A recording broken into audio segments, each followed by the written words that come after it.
In this second khutbah, I would like to talk about the current issues, just deriving one more point of reflection that the Western politicians always preach to the rest of the world about the importance of democracy, and especially freedom of speech. And it becomes even more important when they want to insult our Prophet. You know, you go to the authorities, especially in Europe, they say our hands are tied. This is our cardinal faith, freedom of speech, we cannot stop people. During peacetime, everything is fine.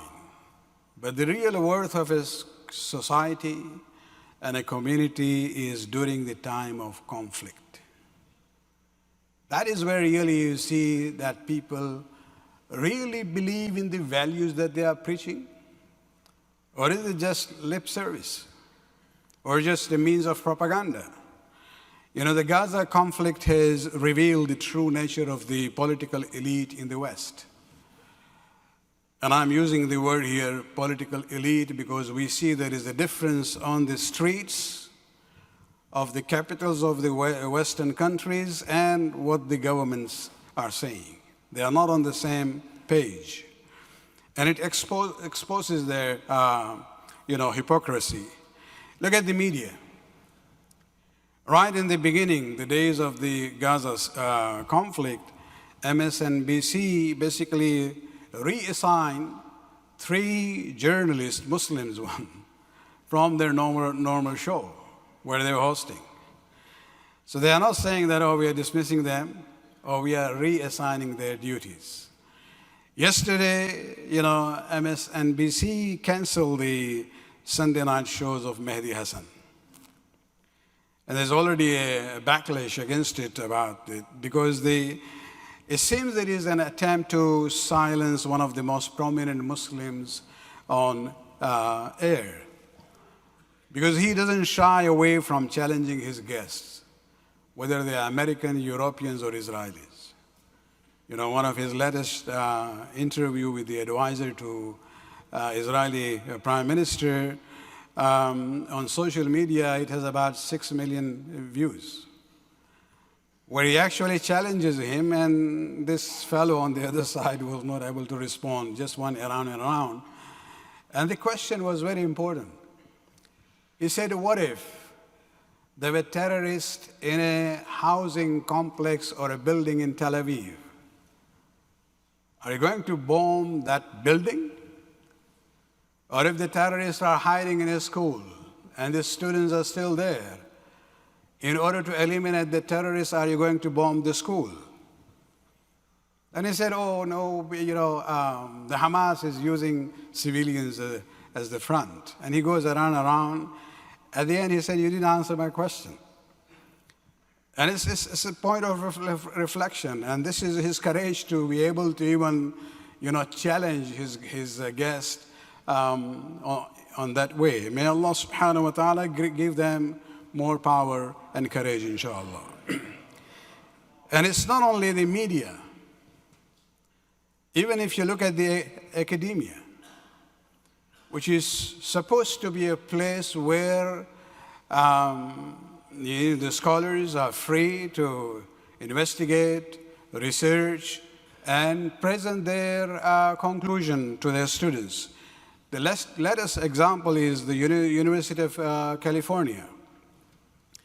Because there were conflicts at the, not physical conflicts, but both groups from this issue of the conflict were there, having their own protest march.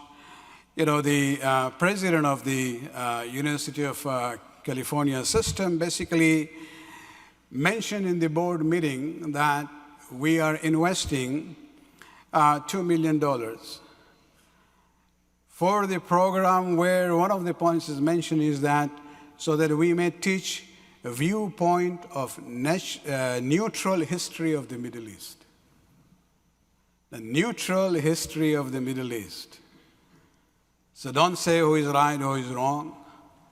Everybody is okay. It's very similar to the whole issue of, what happened on October 7th. Nobody wants to talk about the background. Everybody says you start with October 7th. And this is the issue. You know, fortunately, there are many people in the academia who have signed letters against their own president in that university, saying that, you know, presenting conflicting viewpoints is an important part of history education. You cannot dictate what we are teaching. You let the professors and the lecturers, you know, give them that freedom to do their own research. And so this is where I would like to, you know, end with one ayat of the Quran, which is a challenge for the humanity, especially for Muslims. That when we deal about, you know, dealing with situations, even if the opponent is somebody who has been unfair and unjust to us, and even if we have this level of, you know, anger against that person, our attitude in dealing with that person should be on the basis of justice. Allah subhanahu wa ta'ala in Surah Ma'idah, this is one of the last surahs to be revealed. Ayat number 8, he says, Ya ayyuhalladhina amanu, O you who believe, kunu qawwamina lillah, shuhada'a bil qist. Be maintainers of justice and the bearers of witness for the sake of Allah subhanahu wa ta'ala. And then, وَلَا يَجْرِمَنَّكُمْ شَنَآنُ قَوْمٍ أَن لَا تَعْدِلُوا. And do not let the hatred of a people, because of their own, you know, unjust behavior towards you, do not let the hatred of a people incite you not to be just and fair, because this is aqrabu lit-taqwa.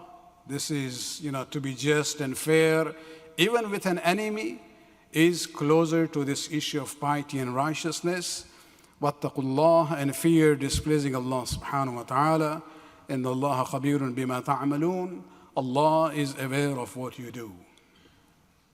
May Allah subhanahu wa ta'ala give all sensible human beings, especially the Muslims, the ability to live by that, you know, very noble value. اللهم صل على سيد المرسلين وشفيع المذنبين نبينا محمد صلى الله عليه وآله وسلم.